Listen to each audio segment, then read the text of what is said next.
Okay, welcome back. Repair escrows. I'm going to have some fun with this one, Jason. Okay. So I did an inspection yesterday, and actually we really didn't have too many issues that I thought were substantive. But I, at least for some period of time, apparently failed to clearly communicate that to the buyer. You know, we had some little things like there was a chip on the chimney flue, where there was a couple of square inches that had fallen off, and it could just be put back on with a little bit of adhesive, no harm, no foul.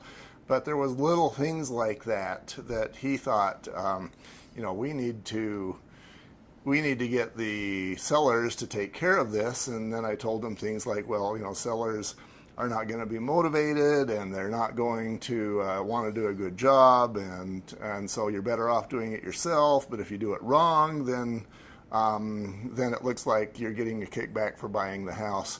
So all of that conversation leads into what we're going to talk about in this segment. This is the potential biggest problem, most upset people that I've seen, is at repairs and the escrows, negotiating repairs, which we'll cover next. Okay. This is just the repair escrows. Just the repair escrow. Okay, right. Talk to me. Okay, so repair escrow is where you say, as the seller, I'm not going to do it. Mm-hmm. And the buyer says, it has to be done, but we don't have the money. And so the seller says, well, we'll leave this much money left over after closing to take care of it. The problem with this is it's a really clever way to be an inducement to buy. Right. Because the repair doesn't necessarily have to be done.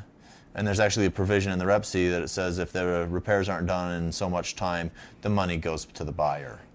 So, so the buyer does nothing, the buyer gets the money, and now we have an inducement to buy. Right, a zero down or a less than zero down loan. Yeah, and I've heard where people do actually have in the past gone to jail for things like this. Mortgage fraud, yes. This is a way to commit mortgage fraud, so it's touchy. So, yeah, how do we do it right and how do we do it wrong? Okay, so there are a few ways to do it right, and that's the underwriter says so is how it's done. A lot of times HUD homes won't fix it, and those are allowed as a general rule on a HUD home. They say these are the repairs, this is the money we're going to leave for it, and that's okay. Other than that, check with your lender, make sure the underwriter's okay with it. The workaround is this. So, and this happens fairly often. Seller selling their home, they know the carpets wore out. It's passable, but it doesn't look good.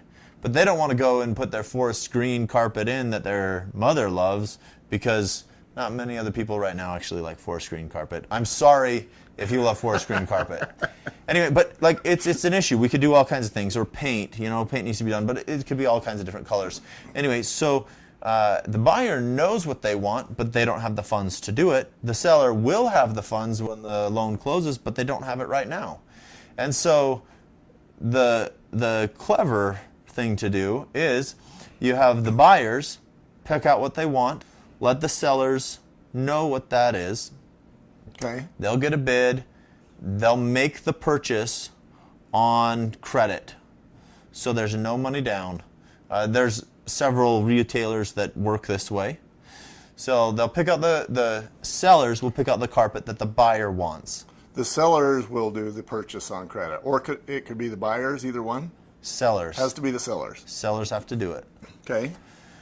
So they'll pick everything the sellers will pick everything the way the buyers want it. Okay. Then the lender will get the loan done. Everybody will sign. So there's no problems, no issues about the loan going through. Once they've signed, before it's funded, the repairs will be done. Okay, and the difference in time between signing and funding is usually what, 2 or 3 days? Typically, it's same day or 1 day. Okay. But for the contract, the way the Utah state contract is written, it allows for 4 days. You can have 4 days in between closing and settlement, signing and funding. So I'm thinking, all right, we call whatever carpet store it is, and we say, okay, we just signed. Now we have to have carpet in before the 4-day window is up, or things blow up. So it's pretty easy. I mean, you've got the CD these days where the loan's clear to close. You get the CD signed. You know when closing is going to be. So you make sure everybody signs. I always wait till everybody signs so no one gets cold feet. Because the worst thing that can happen is that your sellers get the carpet that the buyers just love at $10,000, and the buyers say, "Oh, we've decided we're moving to Detroit." You know? Yeah, and we'll talk about how to get this done in the contract in the next